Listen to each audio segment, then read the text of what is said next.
So hi everyone, happy Navratra, and this festival season is starting. Diwali is just nearby, and we never know when the COVID will end, but definitely the life doesn't stop.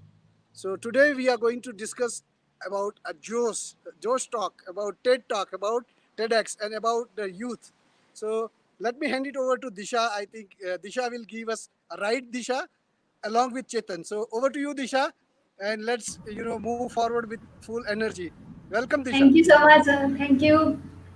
Happy Navratri to everybody. And today we are going to talk about youth for social change. And I have a very good friend of mine who has numerous awards from coveted institutes. Is a Guinness Book World Recorder and has his own organization named S for Schools and has given a wonderful TED talk in NIT Jaipur. So welcome Chetan, and I would like to ask him that he has given a TED talk and it has been a very inspirational one. So, if you could tell us about that and your journey, that would be wonderful. Okay, thank you, Disha. Thank you for such a wonderful introduction. So the TED Talk happened in the year of 2018. That time I was in my engineering days. By academic qualification, I am an engineer.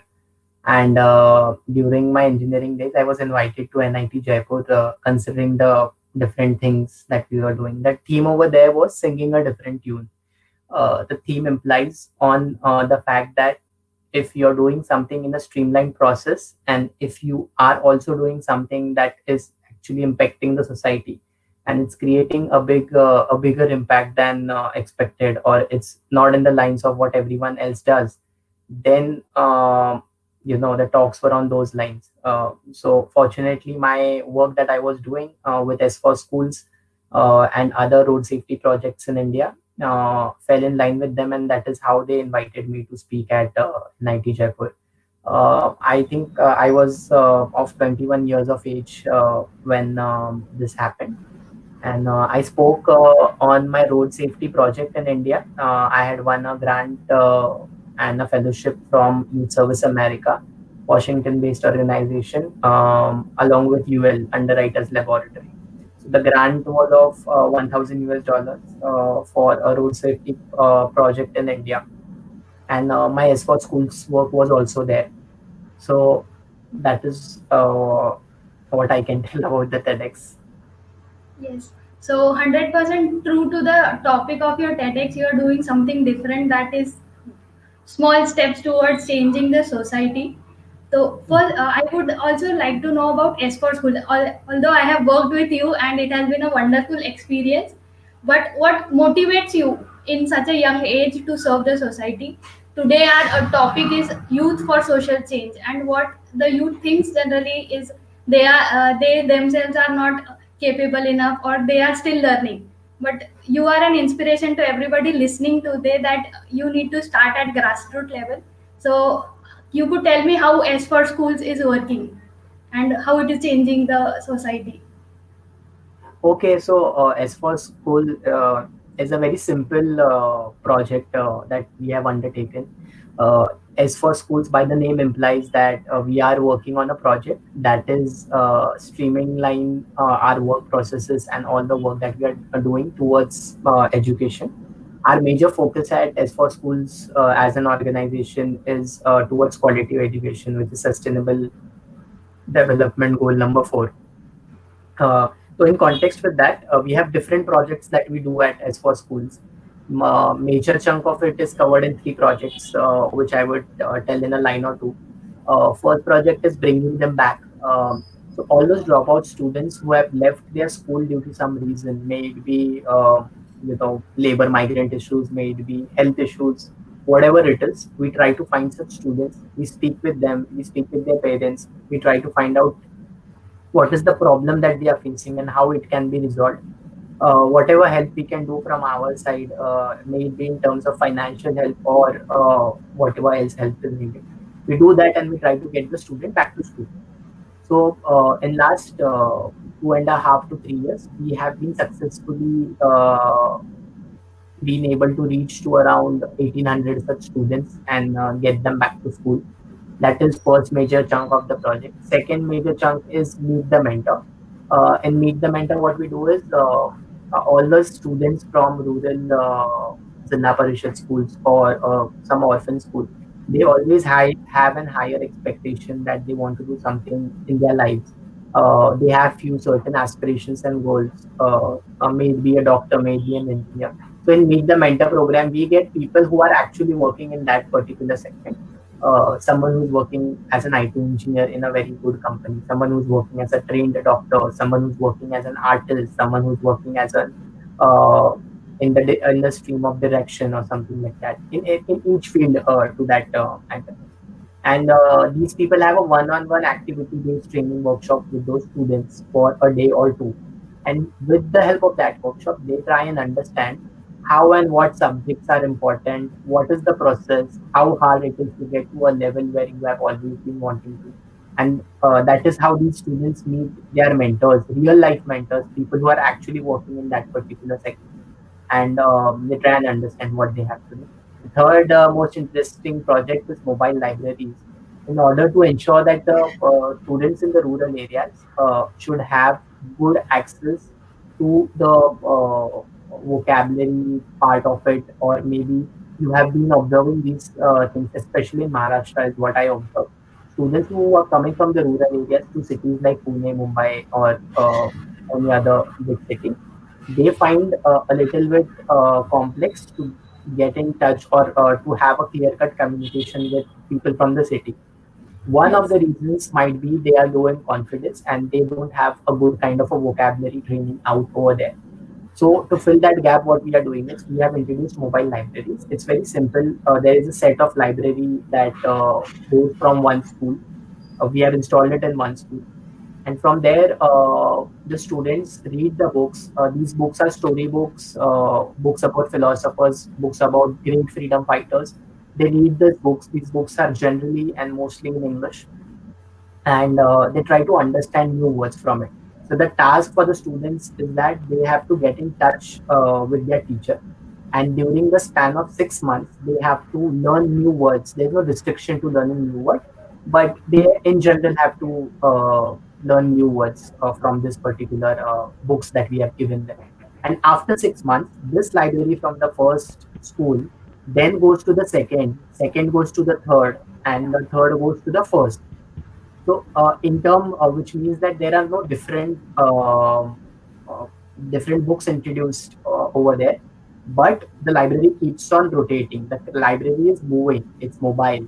That is how this is a mobile library. So, all such work that we do, small, simple projects in the rural grassroots level areas, all together form as an youth-led organization, which is ESCO School. So, in short, that is what we do. Yes. In short, very big steps you are taking. I would 100% agree that we all talk about the importance of education, but we understand the importance of education, but we are receiving it. So the giving part is what the youth should come towards. We should give our books, share our knowledge. That is how we grow. And as for schools is doing wonderfully. I personally would say that while visiting the schools, I have learned a lot from those kids. I would say that I have given 20% and take learned 80% from them. So that is a wonderful initiative. I would like to ask you that today's youth students who are, how can they contribute to such initiatives? So it's very simple. I mean, all that work that we are discussing right now, I have done it when I was in my engineering days. I'm a pass out from an engineering full-time engineering batch, and it's not really a very difficult always. In my case, it was difficult when it comes to the college and coping up with the academics and all. Uh, but yes, if you decide that you want to do something, if you have that passion and vigor to pull out things, I would say that contributing around 2 hours a week to such kind of work itself is enough. It's more than enough, is what I would say.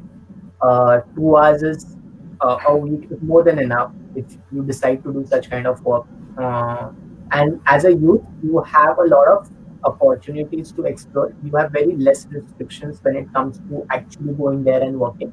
and there is a wide scope to explore opportunities around you when you're in your college days. So that is a time where 3 to 4 years you have something with you in the academics. You know that you have to graduate this degree from this degree, but apart from that, there's an entire life that is there with you. So Great. maximum utilization of that time that is there with you is something which can lead you to such kind of things. And these are very simple things. I mean, I have friends with me who are working better than me in the same segment, and I would honestly tell you they do not contribute more than 2 to 3 hours a week. Only 2 hours a week, even as a student, as a working professional, also. If you contribute this much amount of time, but there has to be a sustainability, there has to be a continuity, there has to be a dedication towards it.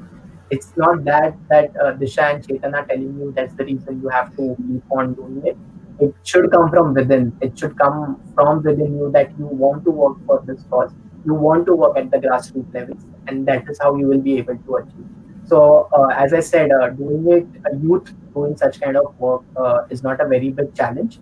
Youth can, I mean, in the next decade, India will be the country with the highest number of young population in the country. Yes. And I just know a fact, for a fact, I know that the total, this is a 2018 fact, the total youth population of India is equivalent to the total population of 219 countries. Okay. So that is the strength that Indian youth have. Wow. I mean, Wow. that is the Chetan, numbers that we have. Yes, yeah, sir. if you are listening to me, I would like to interrupt you. Am I Yeah, audible? yeah, sure. Yeah, Yes, you're sir. audible. Okay. Yeah, perfect. So, I have not able to stop myself entering into the youth chat when two youth are talking, and, I wanted to have several insights from you guys. I know Yeah, Disha has ramped up very rapidly, and she's also inclined towards doing such activities, and that's why she is involved over here.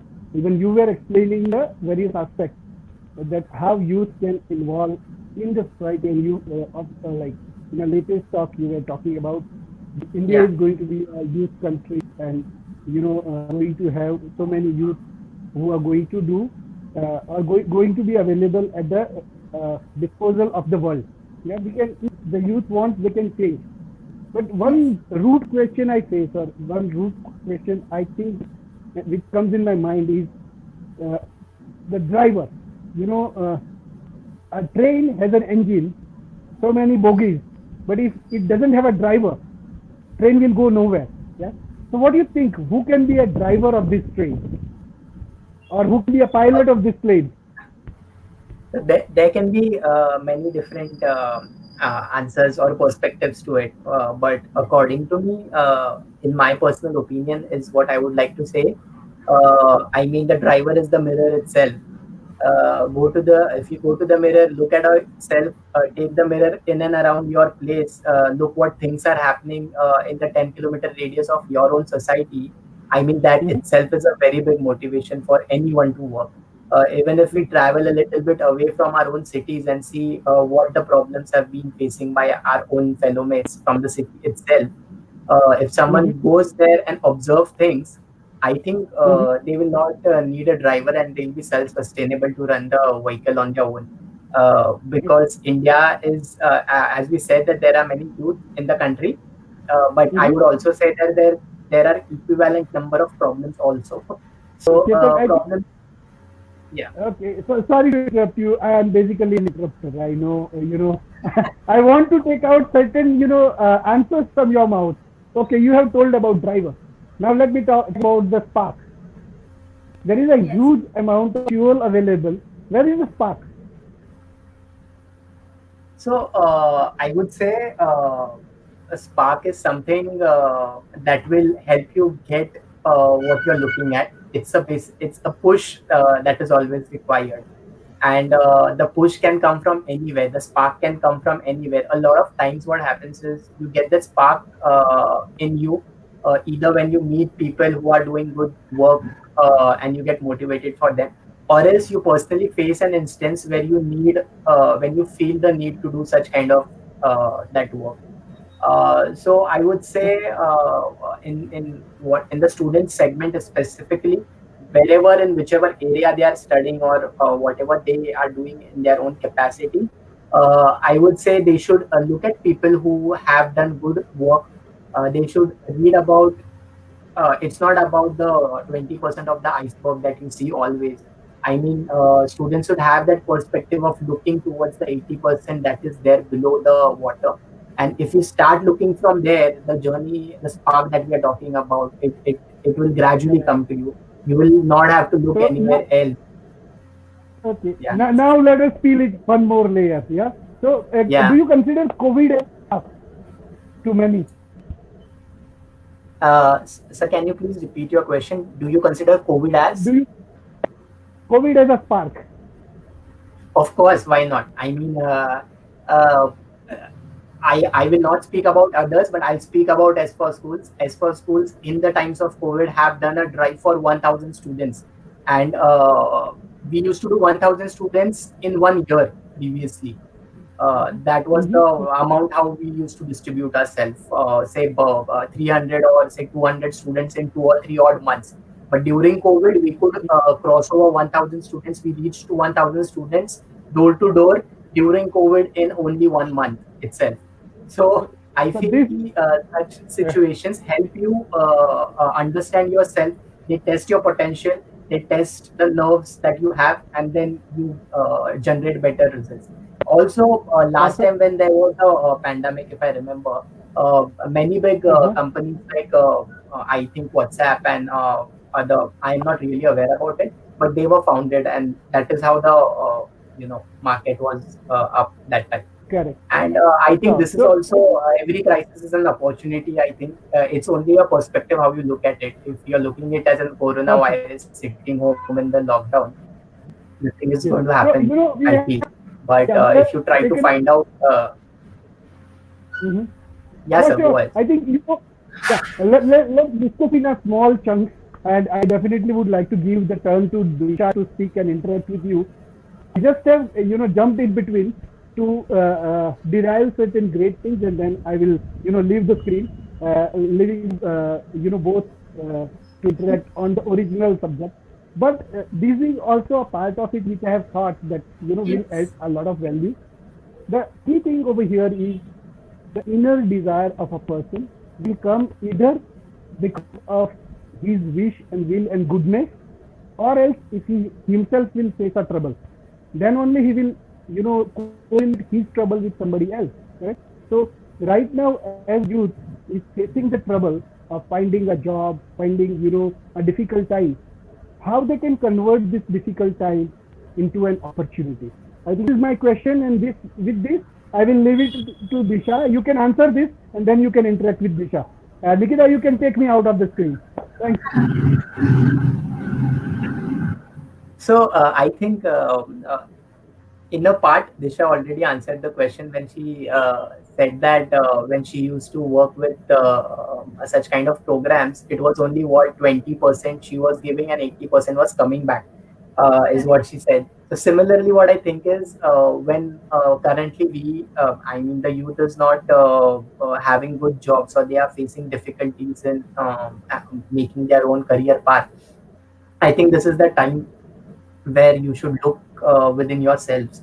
You should start working at the community level. Don't sit ideally, is what I think. It doesn't matter if a job is getting you paid or it's not getting you paid. There are ample of volunteering opportunities available in and around you.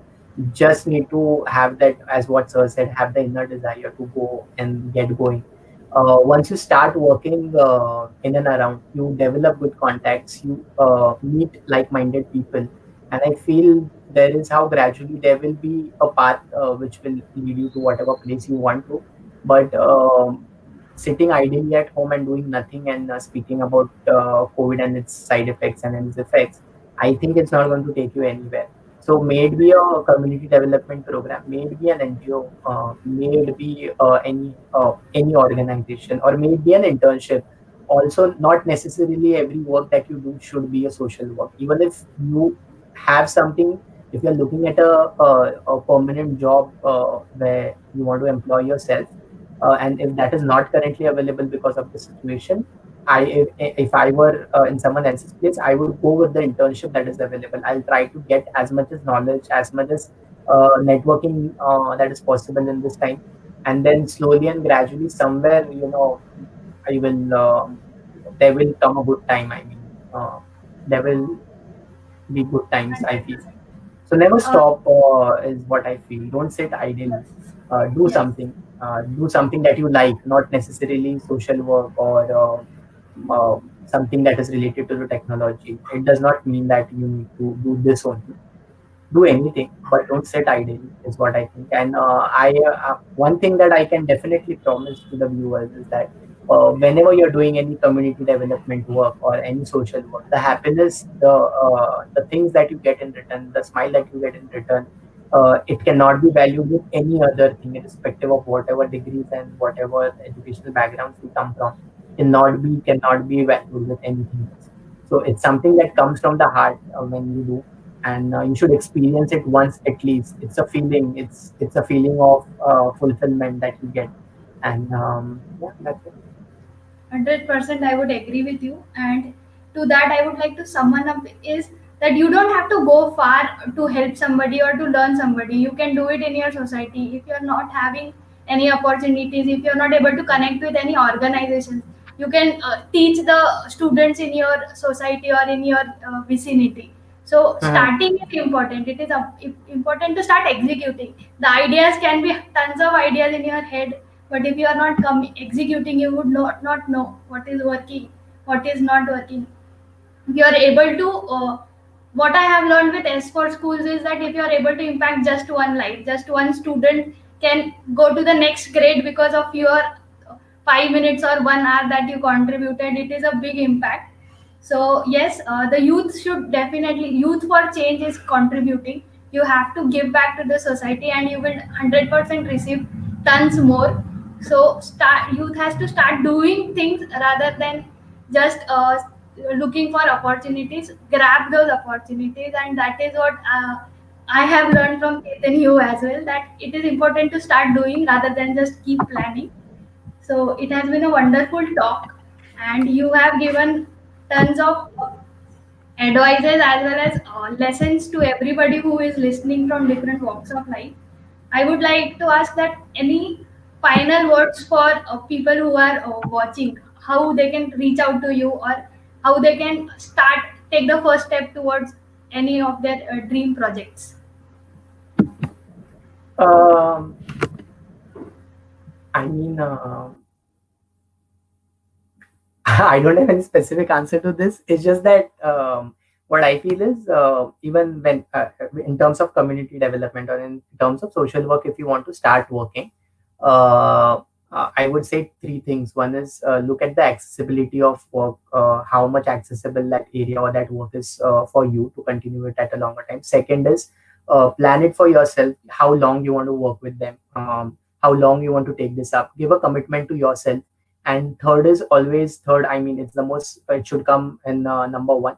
Do it selflessly. Don't expect anything in return of whatever work you're doing. Do it generously. As Albert Einstein has said that only a life lived for others is a life worthwhile. So keep that in mind. It's not because what I have told, it's because some great people have also said it. So I mean, you can follow their codes at least and try doing this Yes, one. So yes. someday I think it will be an impact. And in next 5 years, if you look back at small work that you have done in terms of social work, it will be a very big chunk altogether. So yeah, with that I would like to conclude. If there's anything specific that anyone wants to ask in the comment section, we can have it, or else I can. Yes. There is a question from Nikunj. What are the various fellowship opportunities available for youth? Okay, so there are a lot of fellowships that generally go around during the entire year's time, depending on what course a person, I mean, a youth is doing, maybe a full time or a part time course that he's doing. He can pick and choose whatever courses, I mean, whatever fellowships are available out over there. So you can keep on checking the internet fellowship for undergrads is something, a keyword that you can put over there. Depending on country to country, region to region, there are many fellowships available. Also, one more thing, once you just graduate, I mean, the time when you graduate, and if you are not very sure of you want to take this up or you don't want to take this up, you can try going in for a fellowship. I mean, there are very less fellows that everyone selects. Fellowship is not for 1,000 people or such. It's for limited number of people. You need to get through that process. But the entire journey of the fellowship, a year or two, whatever it is, it gives you a beautiful perspective of all what things have been done. I have done, I think, around 2 to 3 fellowships. One of which was Youth Service America, I mentioned you. Other one was TERI and Tetra Pak LEADEarth Fellowship. So that fellowship, I could do it with my engineering. I mean, there was no full-time commitment to it. So you can keep on checking. There are a few websites that I will tell. There's NGObox.com is a website that you can check. And other fellowship opportunities are also on LinkedIn. So if you like the right pages in your own community, or if you Okay. subscribe to this website, I think you will have good opportunities around, and whichever fits you the best, apply for it. Don't apply because that fellowship is available. Apply only because you are fitting into the process, what they are expecting.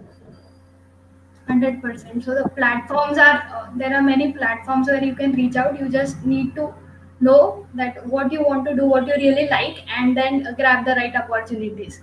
So this has been a wonderful conversation, and I am 100% sure that all who are listening are inspired and will contribute at their level, and those small steps would definitely lead to a great change in the society. So thank you for your time, and I would insist everybody to reach out to Chetan for as for schools and contribute your time, contribute in any manner that you can. And you can, if you want to learn about new things, you can always reach out to TCOL. So these are two opportunities available right here where you can start learning and doing things. So with that, I would like to conclude and thank you everybody for joining. Thank you, Chetan, for your time. Thank you.